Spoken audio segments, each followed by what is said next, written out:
So today we are going to discuss listening comprehension, its nature, characteristics, and what you as teachers can do with it. Unfortunately, listening has been a neglected area. It has not been adequately exploited in the language class, much less in classes of other subjects. Most of listening that is done is in artificial contexts. So nowadays as a mandatory activity spelt out in the textbooks. And the listening that learners normally and naturally do in the classroom is merely instructions and explanations by the teacher, as we know very well. Focused listening, which is based on different genre, has now sort of made a beginning in some classroom. But the strategies to listen to a particular text is seldom provided. There is no planned or focused listening to content in other subject areas, most definitely.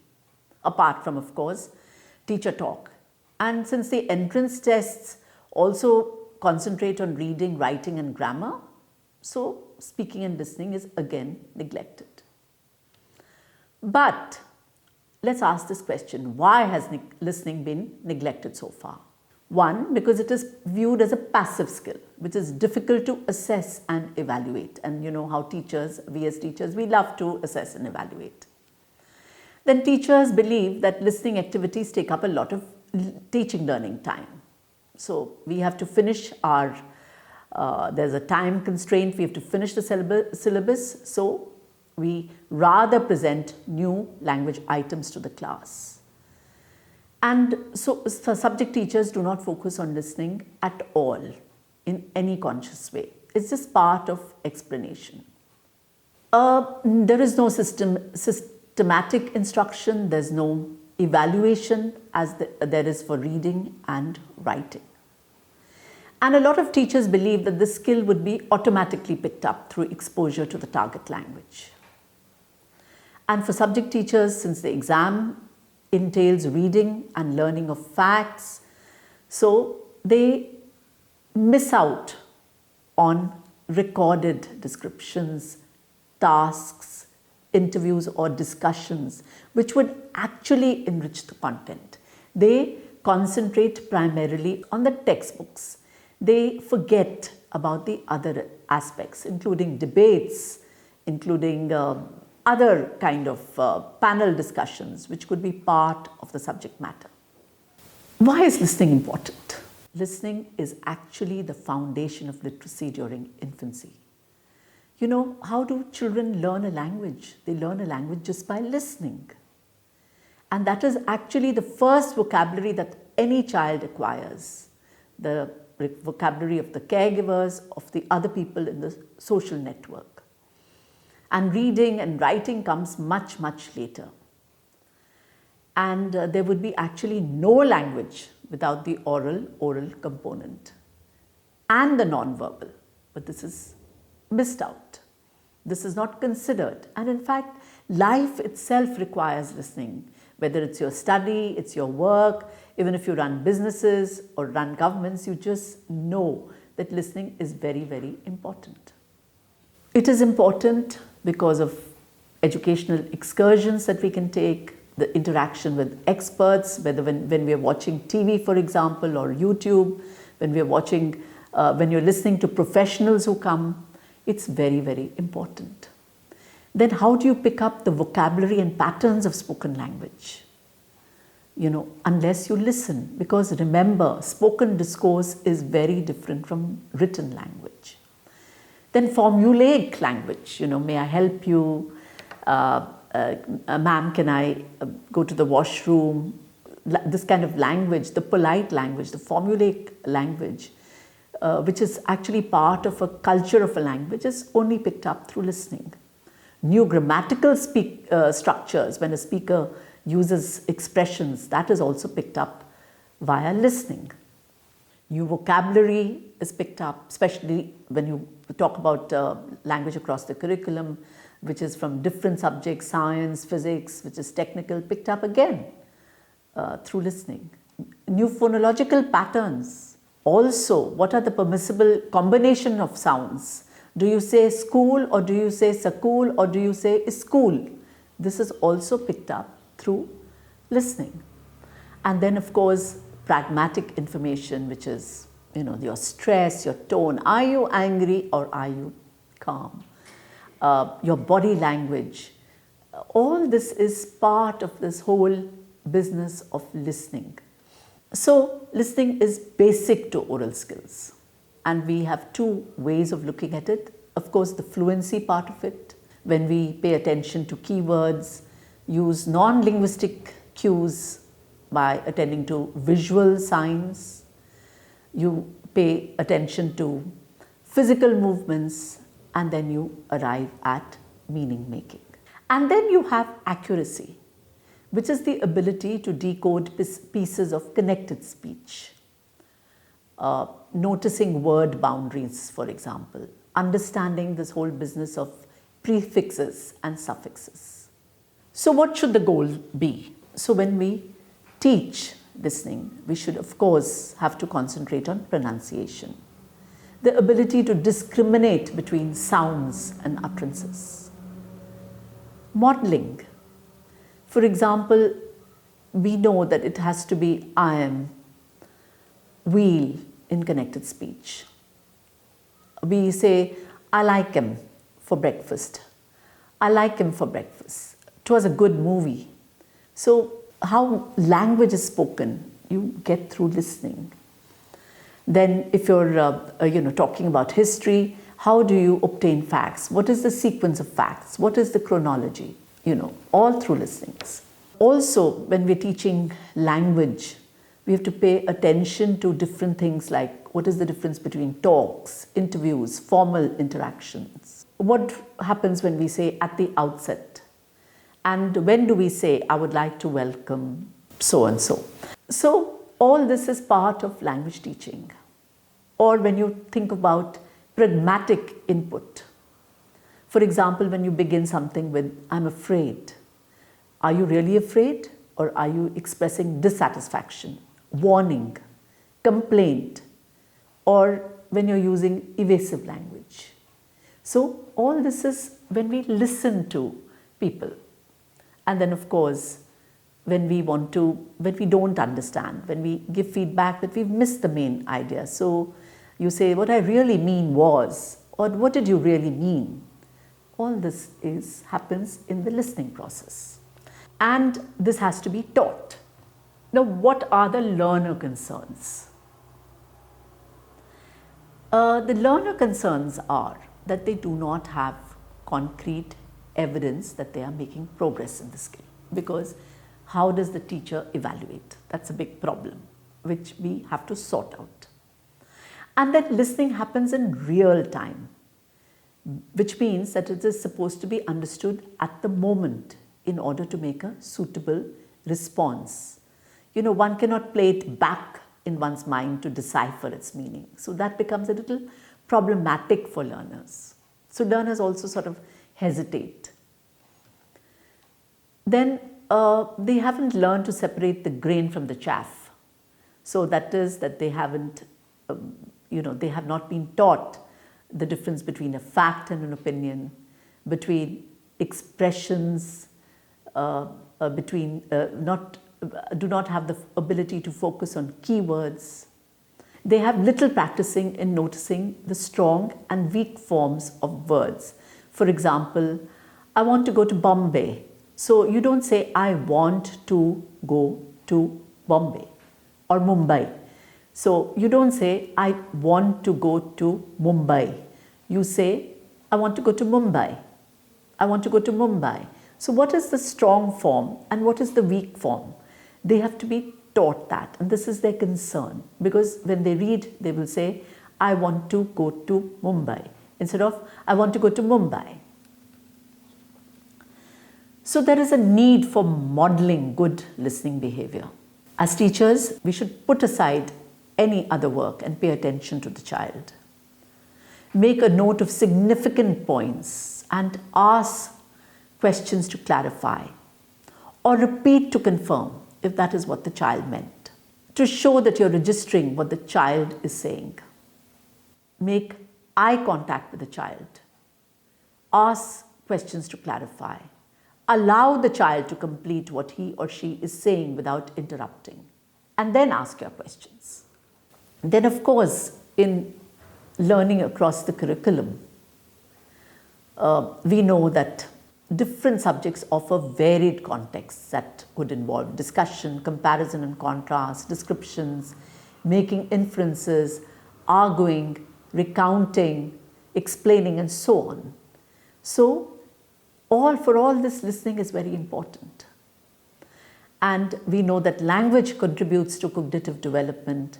So, it requires new concepts, it requires the ability to activate one's schema so that we are able to make association with what one already knows. And of course, new discourse behaviors when we are introduced to new subjects, to different subjects. And that really helps. So the processes are decoding, that is analyzing what is this speech signal, and meaning making. That is, how do you build meaning by bringing in outside knowledge. So the decoding process that happens at the phoneme level, the syllable level, the word form level, the phrase level, also syntactic, and of course, intonation of course, and then of course the meaning level. And that is followed by the response of the listener. So the listener has to decode all this kind of information and then respond. So we'll talk about the micro and the macro skills in listening. So perception skills are when you recognize different individual sounds, you are able to discriminate between pet and pat, for instance. You're able to understand connected speech. I just gave the example of I want to go to Mumbai. Then it is stress syllables like photograph and photography, and stress patterns. They're planning to go on a holiday. So they're planning, go, holiday is stress. Then intonation patterns. Won't you join us? I'm so sorry. Are you angry with me? That's in the rising tone. Or the train was late. Write as soon as you can. What time are you leaving? The falling tone. These are things that the listener needs to understand and so needs practice. Then, as micro skills, we have language skills. That is when we identify words and phrases and construct meanings from them. Or we identify discourse markers. For example, how do you organize the ideas in a text? Do you use things like then, as a matter of fact, to reiterate, to conclude, however. Macro skills. This is using language of the world. So where you're connecting groups of words to non-linguistic features such as expressions, gestures, objects in order to get clues to meaning. To using your previous knowledge of the topic to guess what the speaker might be saying. Using knowledge patterns of social interaction in order to predict the meaning. For example, how do you order food in a restaurant? How do you make a telephone call? Then dealing with information. Have you understood the gist? Have you understood the main points and how they're related to each other, the subpoints? Have you understood details? Have you understood even information which is not explicitly stated? Then you have to understand the speaker. You have to cope with the variation among speakers, that is the speed of delivery or accent. Recognize the speaker's intentions. Recognize the mood of the speaker, the attitude of the speaker. Recognize the spoken cues, such as when is your turn to speak? Or when is your turn? Maybe you can change the topic. Or to predict what the speaker will say next. Then as teachers, we need to know about all these various types of listening. Passive or marginal listening, which often happens in the classroom. Sometimes when the children are not paying attention or they're bored. Attentive listening, when they need to take down notes, exams are coming near and they're really very conscious. Responsive listening, when you want them to answer. Selective listening. Okay, I need to only pick out, I'm taking notes, so I need to pick out just the best points. You're listening to a poem, appreciative listening. You're listening to create because you want to create something more. So you're listening to what the teacher is saying, and maybe you have to write a different ending. And then, of course, analytical or critical listening. Teachers need to give the students activities in all these spheres. Then what are the factors that influence listening? Of course, the physical conditions of the students, like hearing problems, or they're tired, they're ill, the temperature is bad, you're sweating, there's noise in the environment, or the mannerisms of the teacher. Is she running her hands through the hair? Is she smoothing her clothes? Is she repeating the phrases too often so it's boring?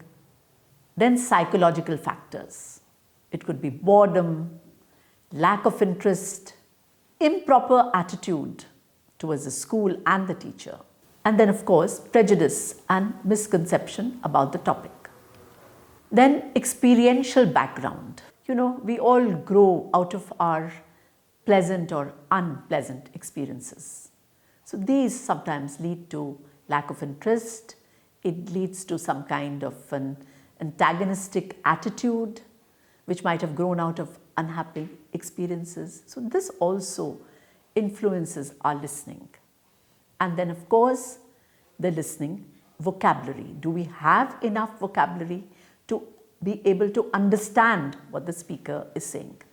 So let's give you an activity now, which you could use with your students. And this is again across the curriculum, but can be used by the language class teacher or by the history teacher.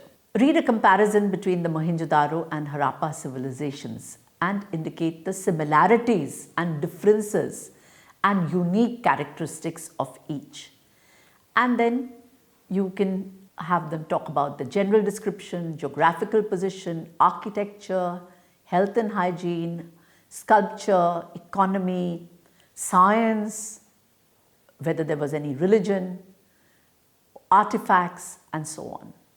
Another activity which the language class teacher could, which is give a lot of texts with different discourse functions and ask them to match with whether they're describing, reporting, naming, defining, explaining, exemplifying.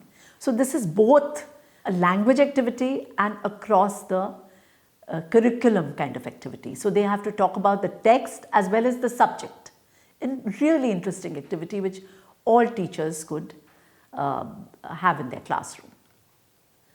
Then when you plan tasks, what do you have to take into account? You have to take into account the interests of the children, attention span. Give very clear instructions. What is your role? And then remove distracting objects which might take away from the listening activity. Background sounds should be minimized also. Make the children sit comfortably, informally. Each child should be within a reasonable distance from the speaker or the source of the sound. And the children should be told that they are expected to remain seated during the course of the listening activity. Not to interrupt. Children should be told not to interrupt. And it's only after the recording that they can speak. And then, of course, we all know about the phases of a listening lesson. The pre-listening activities, where you prime the students, the while listening, and the post-listening, where you do extension activities and discussion. So in the pre-listening stage, what do? You set the physical arrangements, you close doors and windows, you introduce the subject briefly, you deal with the vocabulary. This is very important because if students cannot understand the vocabulary, they cannot do the activity. Ensure that all the children have their worksheet and define the task very clearly. Then in the while listening, see that everybody is doing the task. There is no disturbance made by the students. And in the post listening, you may need to replay your CD or cassette or whatever you're using, or you may use the blackboard for the students to complete the activity. So what is the role of the teacher? We've talked about it. Check the quality of the laptop, CD, pre-position all this material, see about the seating arrangement, plan on reading aloud in case there is a power failure. And of course, we have to think of integrating listening, speaking, reading, writing, everything. So this should be done if we use a listening passage to input any other activity. Or the listening activity can be used as a stimulus for a reading task or a writing task. Thank you.